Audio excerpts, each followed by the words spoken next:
కూడి వచ్చిన మీ అందరికీ యేసు ప్రభు నామాన్న వందనాలండి. ఈరోజు మనుషులందరికీ దేవుడు ఏం చెబుతూ ఉన్నాడు? దేవుడు మనిషితో ఎంతకాలం ఉంటాడు? కీర్తనల గ్రంథము 48వ అధ్యాయము 14వ వచనము. కోరహు కుమారులు దేవుడి గురించి మాట్లాడుతూ ఉన్నారు. దేవుడి గురించి వారు ఎలా మాట్లాడుతున్నారంటే, ఈ దేవుడు సదాకాలము మనకు దేవుడై ఉన్నాడు, మరణము వరకు ఆయన మనలను నడిపించును. దేవుడు మనిషితో ఎంతకాలం ఉంటాడు?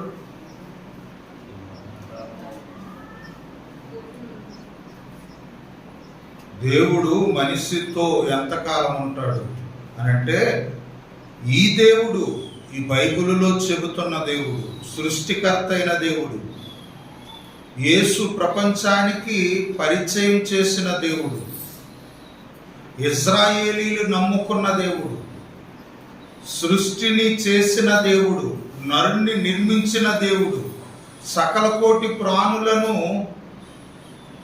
పుట్టించిన దేవుడు, ఈ దేవుడు మనిషితో ఎంతకాలం ఉంటాడు అని అంటే, ఈ దేవుడు సదాకాలము మనకు దేవుడై ఉంటాడు.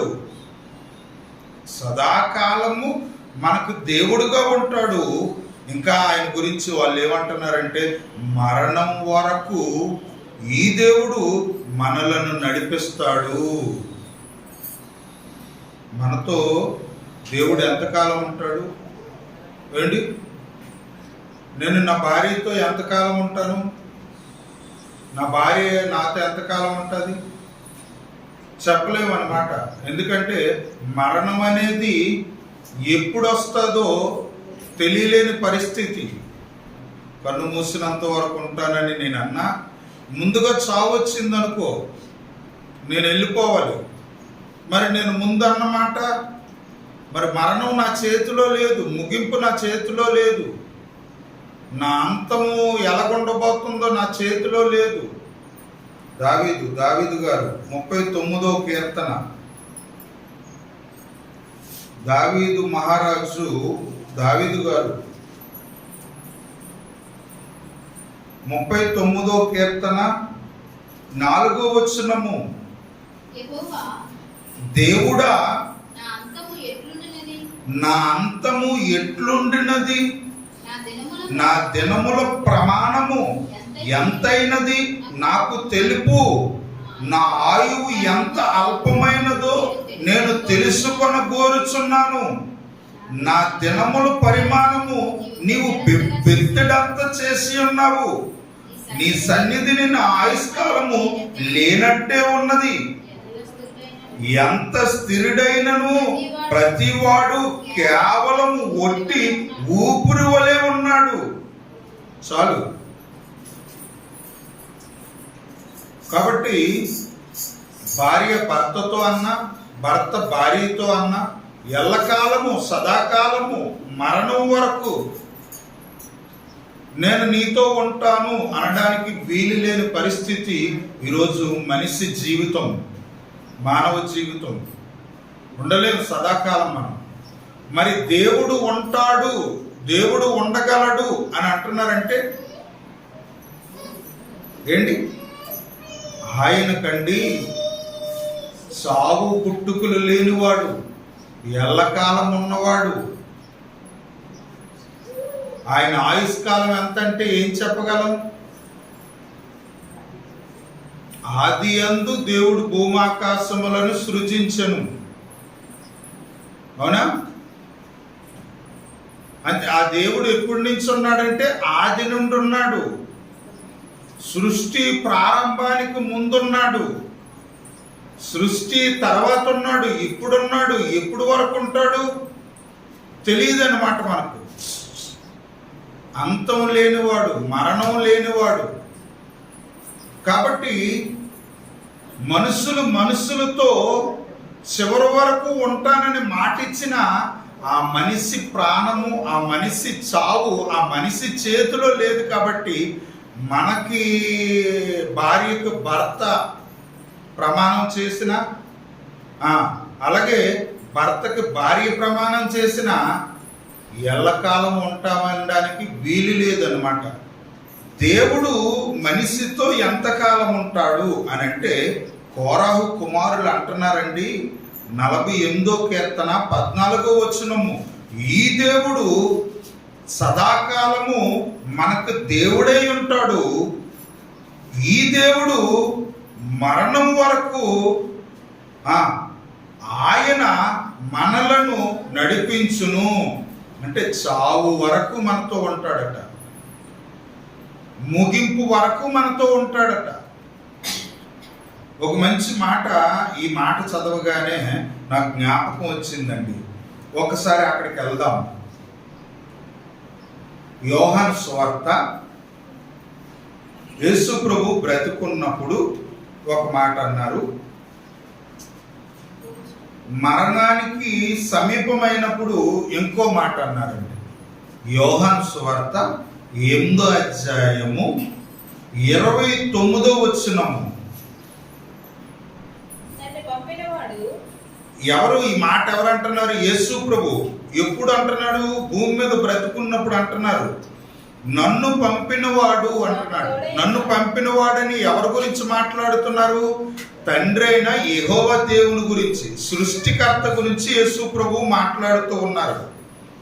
నన్ను పంపిన తండ్రి నాకు తోడై ఉన్నాడు.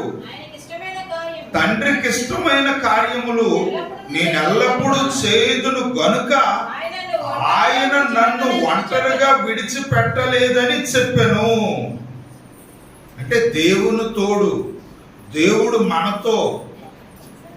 మనకు తోడుగా ఎంతకాలం ఉంటాడు అని అంటే యేసు ప్రభు బ్రతుకున్నప్పుడు చెబుతున్నారు, ఇదిగో బ్రతుకున్నంత కాలం నాతో ఉన్నాడు, నాకు తోడుగా ఉన్నాడు, నన్ను ఒంటరివానిగా ఉండనివ్వలేదు, నేను ఒంటరివాడను కాను, తండ్రి నాతో ఉన్నాడు, నాకు తోడుగా ఉన్నాడు. దేవుడు మనిషితో ఉండాలనుకుంటున్నాడు, మరణం వరకు ఉండాలనుకుంటున్నాడు.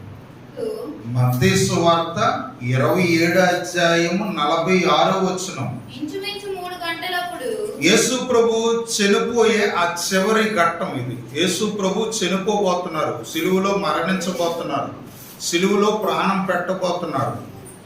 అవునా? ఇంచుమించు 3 గంటలప్పుడు యేసు ఏలి ఏలి లామా సబక్తాని బిగ్గరగా కేక వేసెను. ఆ మాటకు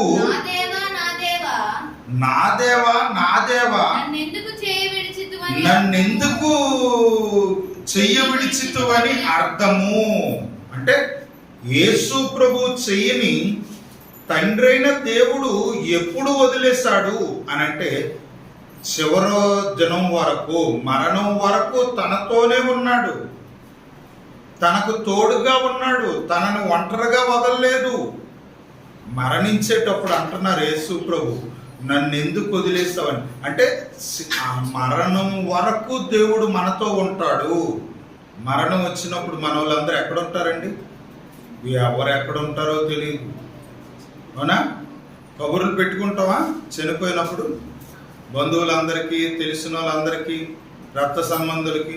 అంటే చనిపోయినప్పుడు మన వాళ్ళు మనతో ఉండరు, దూరంగా ఉంటారు, ఏదో పనిలో ఉంటారు. మరణించామన్న వార్త తెలియదు అని మన దగ్గరికి వస్తారు. కానీ దేవుడు నీతో ఉంటాడు, బ్రతికున్నప్పుడు నీకు తోడుగా ఉంటాడు, నీతో ఉంటాడు. మరణించినంత వరకు నిన్ను ఒంటరిగా వదలడు. అది దేవుని గొప్పతనం. చాలామంది సీఎంలు చనిపోయారు, అవునా? చాలామంది ప్రధాన మంత్రులు, దేశ పెద్దలు చనిపోయారు. చాలామంది పెద్దోళ్ళు మొన్నే కేరళ మినిస్టర్ ఎవరో హెలికాప్టర్లోని మన ఇండియా ఏ రాష్ట్ర పెద్ద ఆయన చనిపోయారు. అది చనిపోయినప్పుడు కుటుంబం ఆయనతో లేదు, కట్టుకున్న భార్య తనతో లేదు.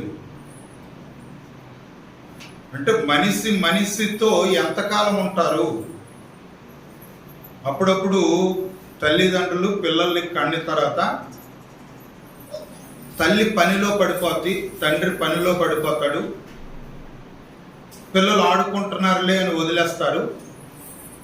వీళ్ళకి జ్ఞాపకం వచ్చినప్పుడు ఏడి బాబేడి, ఏడి అమ్మ ఏడి, అమ్మ ఏది, పాప ఏది, బాబేడి అని వీళ్ళు వెతుక్కుంటారనమాట.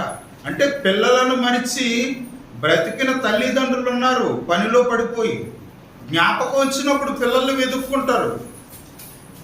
వాళ్ళు ఏదో మూలలో ఆడుకోవడమో లేకపోతే ఎక్కడికో బయటికి వెళ్ళిపోవడం, వాళ్ళ కోసం చుట్టూ తిరుగుతుంటారు. ప్రియమైన దేవుని పిల్లలారా, దేవుడు మనిషితో బ్రతికున్నప్పుడు ఉంటాడు, మరణం వరకు నీతో ఉంటాడు, నీతోనే ఉంటాడు, నీకు తోడుగా ఉంటాడు, నిన్ను ఒంటరిగా వదలడు. డ్యూటీ ఉందనుకో, డ్యూటీ పని మీద భార్యను వదిలేసి భర్త వెళ్ళిపోతాడు, భార్య ఒంటరిగా ఉండాలి భర్త వచ్చినంత వరకు. తల్లిదండ్రులు పనుల మీద వెళ్ళిపోయినప్పుడు పిల్లలు ఒంటరిగా ఉంటారు. దేవుడు అలా కాదు, మనతోనే ఉంటాడు, మనకు తోడుగా ఉంటాడు. మనము కన్ను మూసినంత వరకు నిన్ను విడవడనమాట. యేసు ప్రభు అదే చెప్తున్నాడు. కీర్తనల గ్రంథము 139 అధ్యాయము 16 వచనం, నేను పిండమునై ఉండగా నీ కన్నులు నన్ను చూచెను. అబ్బా, దేవుడు ఎప్పుడు నిన్ను చూస్తున్నాడండి మనల్ని? అంటే తల్లి గర్భంలోని అవయవ నిర్మాణం జరగలేదు, పిండంగా ఉన్నాం. అంటే రక్తం ముద్దగానే